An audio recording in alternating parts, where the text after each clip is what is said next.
Kumusta ka kaibigan?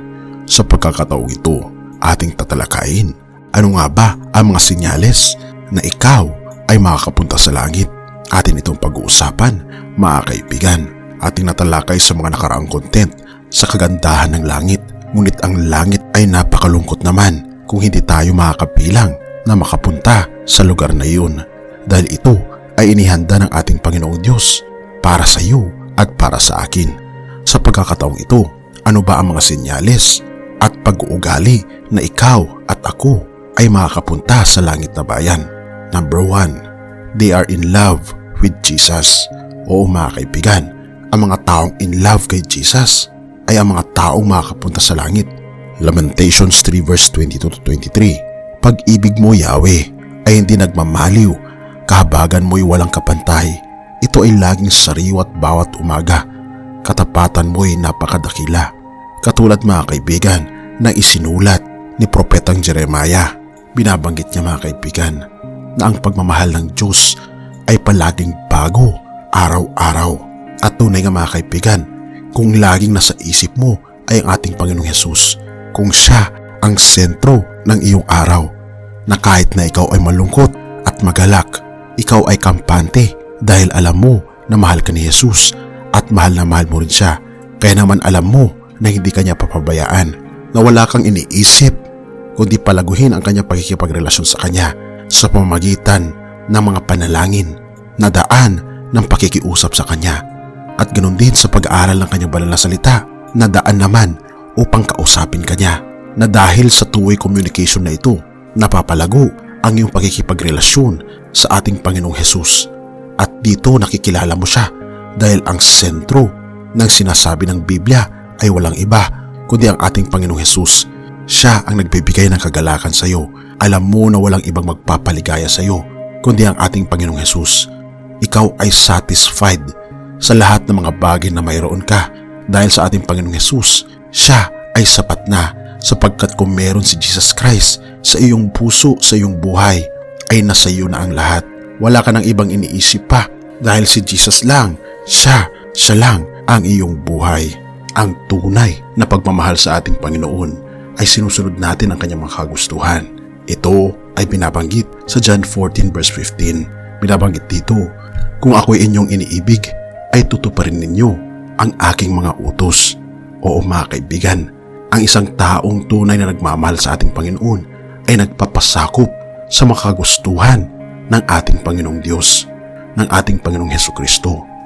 At kung ating mapapansin mga kaibigan, sa langit na bayan, wala silang ibang ginagawa doon kundi purihin ang ating Panginoong Diyos, purihin ang ating Panginoong Hesukristo. Ang mga anghel ay laging pumupuri sa Kanya. At kung hindi tayo sanay na purihin ang ating Panginoong Hesus, ay maa-out of place tayo sa langit dahil hindi tayo sanay sa mga ginagawa sa langit, dahil ang pag-ibig natin ay nasa lupa. Pangalawa mga kaibigan na senyales na ikaw ay para sa langit ay punong-puno ng pag-asa ang iyong puso.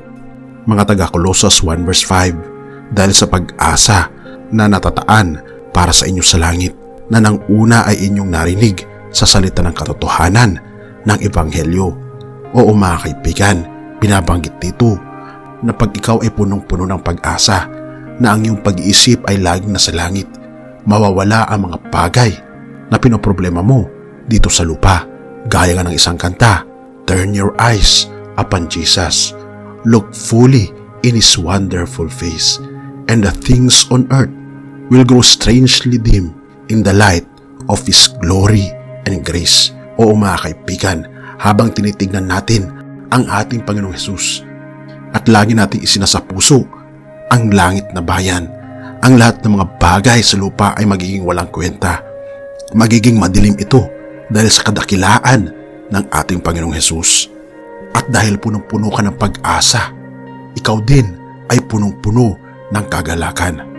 At dahil punong-puno ka ng pag-asa, ang kapayapaan ay mananatili sa iyo, na hanggang sa langit na bayan ay punong-puno tayo ng kagalakan dahil sa pag-asa na ating pinanghahawakan, pag-asa ng kaligtasan, dahil naniniwala tayo na tayo ay nasa ating Panginoong Hesus.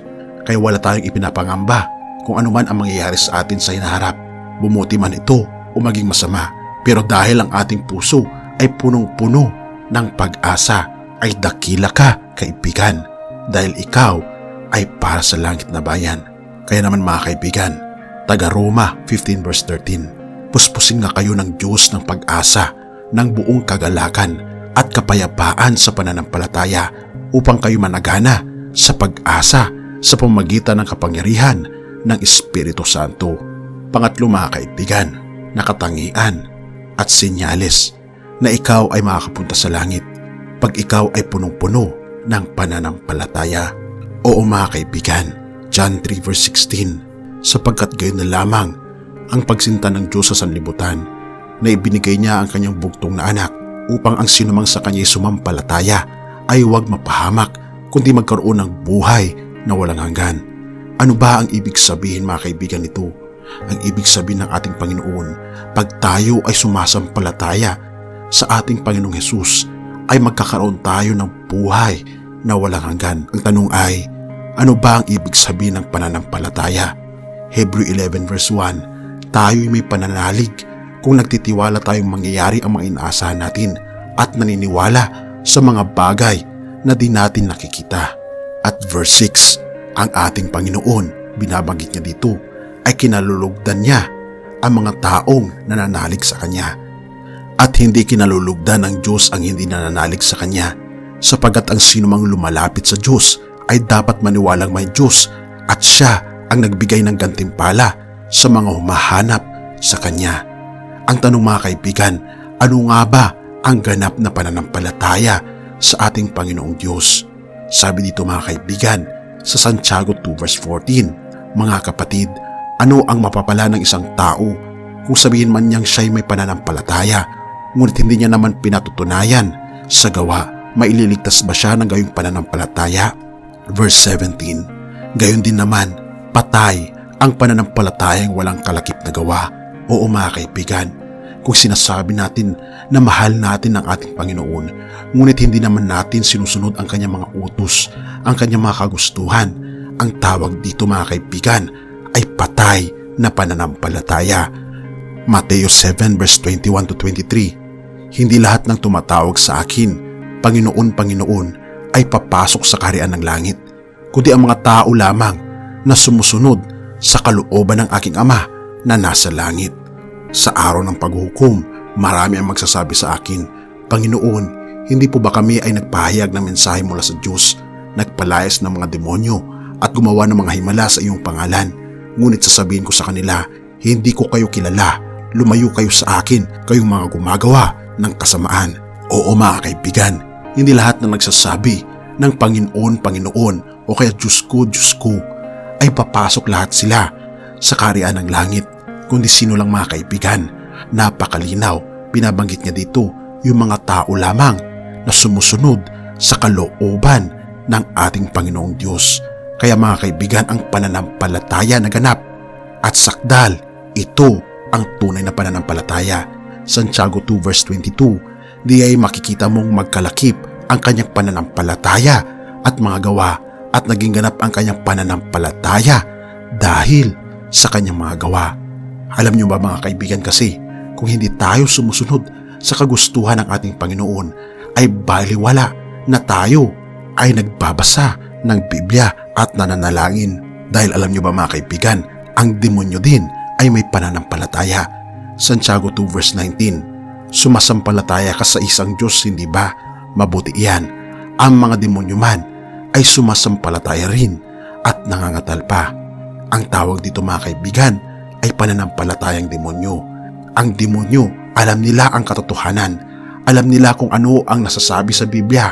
Mas magaling pa sila kaysa sa pinakamagaling na pastor o kaya namang pari na nakakaalam ng Biblia. Ngunit bakit hindi sila tunay na nanampalataya? Sapagkat hindi nila ginagawa ang mga sinasabi sa Biblia. Oo mga kaibigan, ito ang kagustuhan ng ating Panginoon, na magkaroon tayo ng pananampalataya sa ating Panginoon sa pamamagitan ng pagsunod sa kanyang mga kagustuhan, at magtitiwala tayo na ang Diyos ay sa atin hanggang sa katapusan ng ating mundo. Oo mga kaibigan, ito ang tatlo sa ilang mga senyales na tayo ay makakapunta sa langit na bayan. Unang Korinto 13 verse 13. Datapwat, ngayon nanatili ang tatlong ito, ang pananampalataya, ang pag-asa, at ang pag-ibig. Ngunit ang pinakadakila sa mga ito ay pag-ibig. Oo mga kaibigan, ibuhos natin ang ating pag-ibig sa ating Panginoong Hesus sa pamamagitan ng pagpapasakop sa Kanya at magiging natural ang ating pag-ibig sa ating kapwa at madadala rin natin ang ating kapwa sa langit na bayan dahil ang tunay na mga taong gusto pumunta sa langit ay hindi makasarili dahil ang kagustuhan nila ay mas maraming mga tao ang mahikayat, mas maraming tao ang makakapunta sa langit dahil ito ay nagpapakita ng tunay na pag-ibig sa ating kapwa at sa ating Panginoong Diyos. Purihin ang Diyos at salamat kaibigan sa iyong panonood.